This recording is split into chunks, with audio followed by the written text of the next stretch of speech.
Good evening, and welcome to the Crypto Overnighter. I'm Nicodemus, and I will be your host as we take a look at the latest cryptocurrency news and analysis. So sit back, relax, and let's get started. And remember, none of this is financial advice. And it's 10 p.m. Pacific time on Friday, July 14th, 2023. Welcome back to the Crypto Overnighter, where we have no sponsors, no hidden agendas, and no BS. But we do have the news, so let's talk about that. Tonight, we're diving into some major developments that are shaking up the crypto industry. First up, we'll be discussing the groundbreaking Ripple decision, a court ruling that could redefine how we view digital assets. Then we'll take a look at the Coinbase Staking Program, a hot topic that's stirring up debate and could potentially reshape the future of crypto trading. We'll also be covering Congressman Richie Torres. He's calling for an SEC investigation, a move that could bring more transparency and accountability to the regulation of digital assets. Next, we'll hear from Circle CEO Jeremy Allaire, who's sounding the alarm on the urgent need for stablecoin regulation. We'll also look deeper into the arrest of Alex Mashinsky, the founder of Celsius, a story that serves as a stark reminder of the risks involved in the crypto industry. And finally, we'll be wrapping up with the shocking news of the arrest of Multichain CEO and the mysterious case of the missing $130 million. So buckle up and get ready for a deep dive. Remember to like, follow, and subscribe to stay updated. Let's go. So we kind of started this off last night. Ever since the lawsuit by the US SEC against Ripple Labs, the crypto world has been on high alert. Since 2020, the question of whether digital tokens are securities under the SEC's regulation has been a hot topic. This latest ruling on Thursday has shaken things up, but the issue is far from resolved. The judge in the case decided that the XRP token, which is linked to Ripple, was a security when it was sold directly to institutions. However, when offered to the public on exchanges, it was not. The decision has been celebrated by the industry, as it suggests there may be limits to the SEC's power to regulate the sector. Following the ruling, XRP and other altcoins saw a surge in value. This is because many believe that the regulatory pressure is easing, which could lead to increased demand. The court's decision is also seen as a challenge to other SEC cases, including a lawsuit against Coinbase. And we'll be talking about Coinbase in a bit, but I don't think this case is going to have as much of an impact on the Coinbase case as some people might hope. Back in 2020, the SEC accused Ripple, its co-founder Christian Larson, and CEO Brad Garlinghouse of misleading investors by selling over $1 billion worth of XRP tokens without registering them. The judge, Annalisa Torres, ruled that $729 million worth of XRP was a security when it was sold to institutional investors. However, the portion bought by retail investors on exchanges did not meet the Howey test for an investment contract under federal law. It's kind of funny in a way, because the Ripple ruling suggests that retail buyers often don't know where their money is going or what it's being used for, unlike sophisticated institutional investors. This ruling raised questions about the protection of retail crypto investors. The securities tag and SEC oversight do provide some level of protection. That protection could be lost due to this ruling. SEC Chair Gary Gensler warned that crypto companies often combine activities that are usually performed by separate, regulated entities. He says that could put investors at risk, and Chair Gensler's people have been busy. The SEC brought 24 crypto-related enforcement cases between January and early July alone. The legal uncertainty around tokens may also change how institutional investors fund crypto projects. In the past, venture firms often receive tokens from a project in exchange for funding. Now, they may be more likely to just buy equity. Following the Ripple judgment, several platforms including Coinbase, Kraken, Crypto.com, Bitstamp, and BitGo all announced they will make XRP available to U.S. investors. The SEC is likely to appeal this ruling, and the final decision could be months away. The case against Ripple will continue on the institutional sales claims, and any trial may be delayed by the expected appeals. I really don't see this ruling as setting much of a precedent. The institutional case is still ongoing, and there was nothing definitive in stating what XRP is, just that it's not a security. That is, once it's hit the secondary market. Now, it is a setback for the SEC, but it's not a fatal blow. This is the first case that the SEC has not won on crypto, but that doesn't mean the SEC's enforcement strategy has been completely undermined. I think we're going to leave this story here for tonight, but make no mistake, we will be revisiting this subject as the ripples of their victory disrupt the space. Before we dive into our next story, don't forget to hit that like button, subscribe to our channel, and ring that notification bell to stay updated on all things crypto. Now, let's talk about Coinbase's staking program.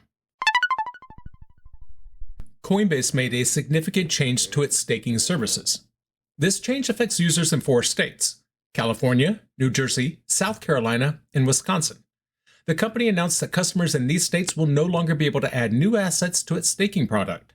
This decision comes in the wake of legal proceedings that are currently ongoing. 10 states filed actions against Coinbase to halt its staking program within their jurisdictions. This action follows a lawsuit filed by the SEC against Coinbase in June. The SEC, along with several states, argues that the exchange's staking product is an unregistered security offering. Coinbase, however, disagrees with this classification.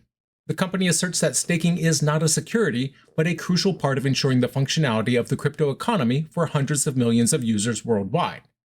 Despite these legal challenges, Coinbase's staking services will continue to operate normally in the other states. The company has emphasized that staking is not a financial product and that users who stake, whether independently or through a service like Coinbase, remain the owners of their crypto at all times. The ongoing legal proceedings and these enforcement actions of the SEC highlight the regulatory challenges that crypto companies like Coinbase face.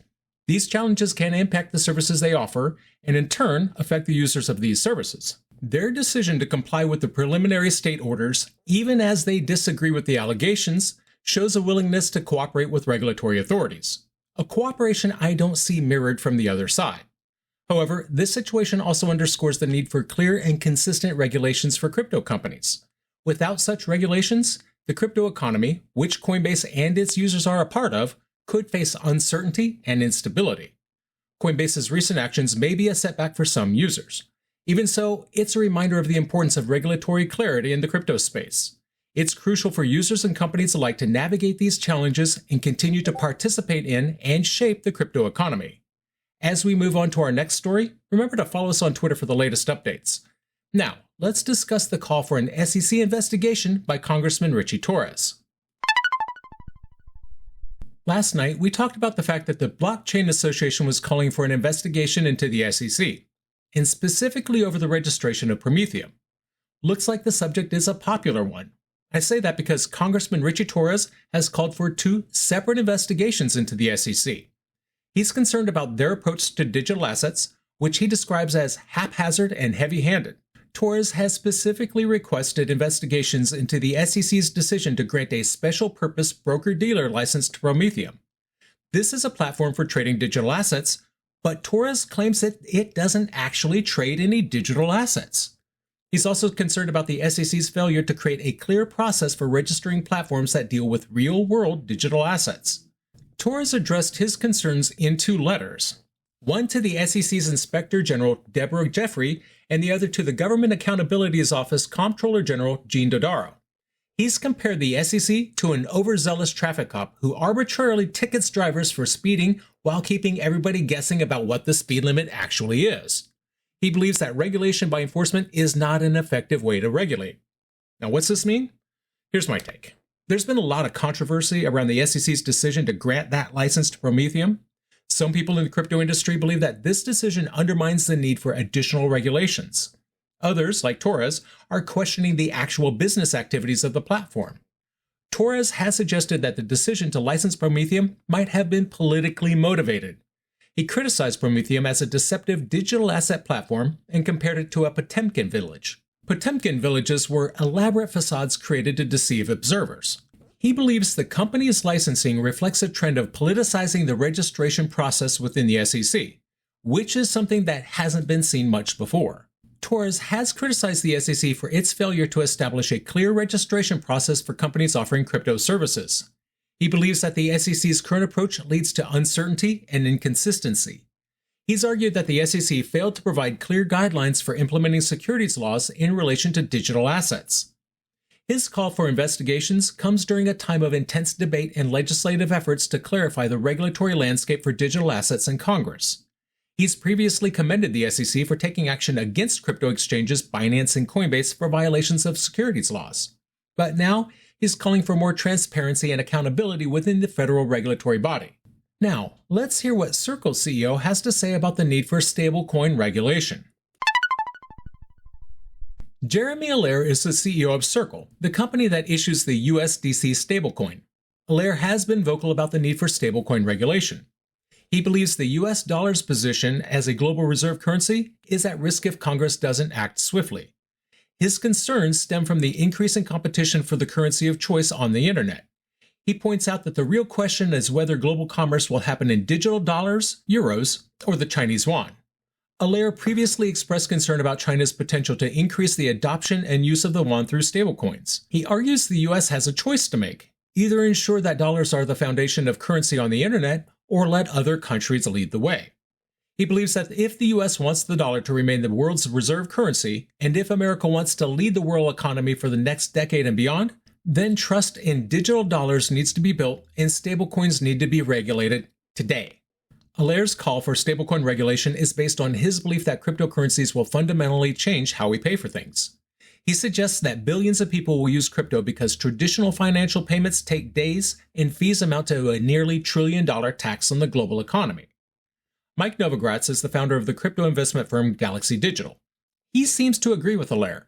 He asked his Twitter followers if they'd rather own a stablecoin that pays a higher interest rate compared to a bank that looks a lot like a hedge fund. Novogratz's answer is clear. He hopes U.S. lawmakers will support the development of well-regulated stablecoins rather than fight it. Allaire's warning comes at a time when bipartisan digital asset-specific legislation was reintroduced to Congress. This legislation, the Digital Asset Market Structure Discussion Draft, was originally tabled over a year ago in June 2022, and a number of other packages have surfaced recently.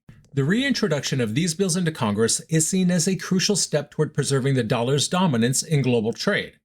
However, the road to regulation has not been smooth. When she headed the House Financial Services Committee, Maxine Waters put a halt on regulation after Circle's USDC coin lost its peg to the US dollar. The bill is now being refined, with Democrats and Republicans working toward a compromise. Specifically, a compromise regarding the level of authority the Federal Reserve should have in overseeing issuers, among other considerations. I do like seeing both sides participate in these negotiations. We can't allow the right to choose when, where, and how to transact. We can't allow that to be a political football between the R's and the D's. Allaire's message to Congress underscores the urgency for swift action to protect the dollar's prominence and to establish a robust regulatory framework for stablecoins. The failure to address these concerns promptly could lead to significant repercussions for the U.S. economic standing in the global arena. As we transition to our next story, don't forget to like and share this podcast with your friends. Now let's discuss the arrest of Alex Mashinsky and his $40 million bail. Okay, let's start with the facts. Alex Mashinsky, the founder and former CEO of Celsius, was arrested and charged with misleading customers and inflating the SEL token. These charges were brought by the CFTC, FTC, SEC, and the Department of Justice. Mashinsky pleaded not guilty to all charges. He was released on a $40 million bond secured by his Manhattan residence and the signatures of his wife and one other individual. His travel is restricted to the eastern and southern districts of New York. Celsius was founded in 2017, and then it filed for bankruptcy in July 2022.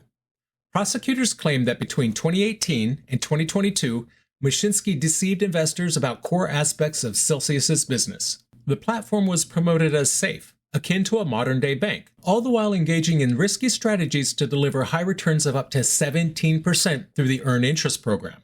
Despite significant losses and withdrawal pressures, regulators claim that Mashinsky and Celsius falsely maintained the platform's financial security and ability to meet withdrawal demands. Now let's dive deeper. This indictment reveals Mashinsky's promotion of Celsius through media interviews, Twitter, and regular Ask Mashinsky Anything sessions on the web and on YouTube. Despite the company's financial instability, Mashinsky and Celsius continue to assure the platform's financial security, leading to an exponential increase in its customer base, largely composed of retail investors. Now, this isn't Alex's first rodeo. New York Attorney General Letitia James previously sued Mashinsky in state court, accusing him of misleading thousands of investors, including 26,000 New Yorkers. The Federal Trade Commission has imposed a $4.7 billion fine on the company. However, Celsius stated that these resolutions would not impact the firm's Chapter 11 bankruptcy plan or its ability to return funds to its customers. So there's that. The Celsius saga serves as a stark reminder of the risks involved in the crypto industry. It's a cautionary tale for investors, highlighting the importance of due diligence and the potential pitfalls of promises of high returns. While the allure of high returns can be tempting, it's crucial to remember the old adage: if it sounds too good to be true, it probably is. Before we move on to our final story, remember to follow us for the latest updates. Now, let's talk about the arrest of Multichain CEO and the missing $130 million. Multichain is a major player in the crypto world, or at least they were. They recently announced some shocking news. The CEO, Zhao Jun, and his sister were found to be behind these unauthorized withdrawals of $130 million. Zhao Jun was taken into custody by Chinese police and has been unresponsive since. The Multichain protocol, which operates on a multi-party computation system, was under Zhao Jun's personal control. That means he alone had access to the servers. When he was arrested, all his devices were seized, including computers, phones, and hardware wallets. This left the team without access to their funds and servers, which are now in the hands of Zhao Jun and the police. Following his arrest, his family reportedly accessed the cloud server platform using information from his home computer. Even so, they only granted limited access to Multichain's team engineers to address specific technical issues. After the unauthorized transfers on July 7th, Zhao Jun's sister found login details originating from an IP address in a city in China's Yunnan province. She also discovered a series of transactions involving the transfer of funds from NPC addresses. After these withdrawals, she moved the remaining user assets to externally owned addresses and informed the team. She was subsequently detained by law enforcement authorities. Multichain has been facing challenges in maintaining operations due to a limited access on non-MPC servers and legal advice to cooperate with Zhao Jun's family demands.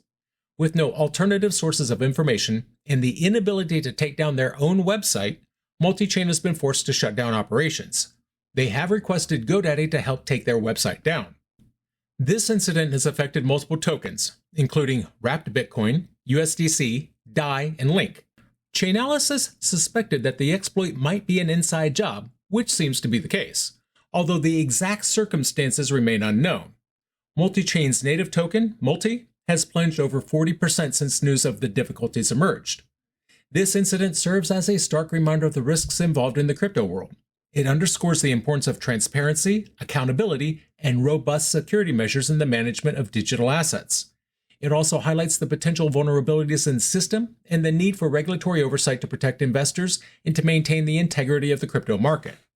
So, what happened? We kicked things off with the groundbreaking Ripple decision, a major win for the crypto industry that could potentially shift the regulatory landscape. Then we dove into Coinbase Staking Program, a hot topic that's stirring up debate about the SEC's jurisdiction over crypto tokens. We also discussed Congressman Richie Torres and his call for an SEC investigation. This move could bring more transparency and accountability into the regulation of digital assets. Circle's CEO Jeremy Allaire's warning about the need for stablecoin regulation was another highlight, emphasizing the urgency to protect the dollar's prominence in global trade. The drama continued with the arrest of Alex Mashinsky, the founder of Celsius, on charges of 4 different kinds of fraud, reminding us of the risks involved in the crypto industry. And finally, we wrapped up with the shocking news of the arrest of Multichain's CEO, as well as the detention of his sister and the missing $130 million. A stark reminder of the need for robust security measures in the management of digital assets. And that's going to do it for us tonight. I want to thank you so much for listening, because when you stop listening, I will stop talking.